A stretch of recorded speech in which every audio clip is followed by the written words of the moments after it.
The Spirit-Filled Life, Restoring a Biblical Understanding and Experience of the Holy Spirit, written by John McNeill, narrated by Saethon Williams.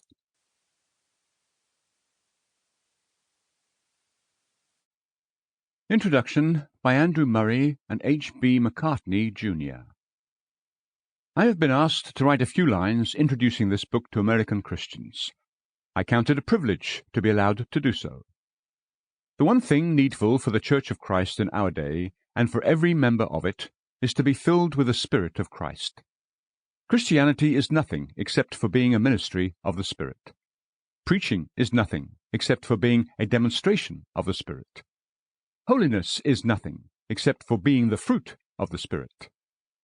These truths are so seldom taught or emphasized as they should be, and the blessings they speak of are so seldom experienced, that one gladly welcomes every voice that draws attention to them. We know that all do not perfectly agree on the best answer to the question, how can we be filled with the Spirit? Some press the aspect of truth that reminds us the Holy Spirit has been given to the Church, and that he dwells in every believer, a fountain of living water. In the same way as there have been fountains clogged by stones and earth that only need to be cleared and opened up, so we only need to remove the hindrances, to yield ourselves in perfect surrender to the Spirit in us, and the filling will come. We mustn't ask God for more of the Spirit. God asks for more of us, so that the Spirit may wholly have us.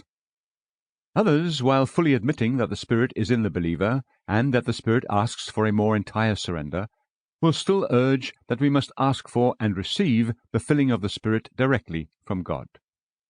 God cannot give his spiritual gifts apart from himself, once for all. As the divine and everlasting one, he gives unceasingly. The Spirit has not been given as if he had left heaven. He is in God and in the Church. It is from God himself that larger measures of the Spirit must always be sought and received. Among those who hold this latter view, there is again some diversity in the representation of truth. On the one hand, we are reminded that it is by faith we receive the Holy Spirit, and that faith often has to rest and to act without any conscious experience. It has to walk in the dark. Souls that are fully surrendered to God are invited to claim the promise and then to go and work in the full assurance that the Spirit is in them and will work through them in his fullness. On the other hand, some stress the words, "We receive the Spirit" by faith. The difference between believing and receiving is pointed out, and we are urged to wait until we receive what we claim and know that God has filled us with his Spirit again. To be filled with the Spirit is offered us as a definite conscious experience. With still other Christians, we find what may be regarded as a combination of these different views. They believe some have received a very definite, conscious filling of the Spirit, and this may be had by all.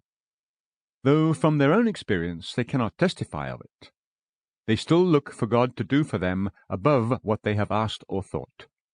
Meanwhile, they know God's Spirit is in them, and they seek grace to know him better, and they seek to yield themselves to him more undividedly. They believe the Spirit within them is himself leading them on to the Lord above them, whose role it is to fill with the Spirit.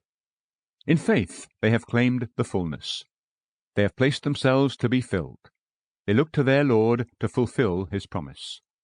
Whether it comes in one swift moment or more gradually, they know it is theirs. I have written this with an eye to those who may not entirely agree with the way in which the truth is presented in this little book. I wish to urge all, especially ministers of the gospel, to give it a prayerful reading and listening. I feel confident it will bring them help and blessing. It will deepen the conviction of the great need and absolute duty of being filled with the Spirit. It will point out the hindrances and open up the way. It will stir up faith and hope. And I trust it will bring many people to feel that it is at the footstool of the throne, in the absolute surrender of a new consecration, that the blessing is to be received from God himself. May this book stir up all its readers and listeners, not only to seek this blessing for themselves, but also to cry earnestly, "Keep praying most earnestly." 1 Thessalonians 3:10, for all the saints. Ephesians 6:8. Sample complete. Ready to continue?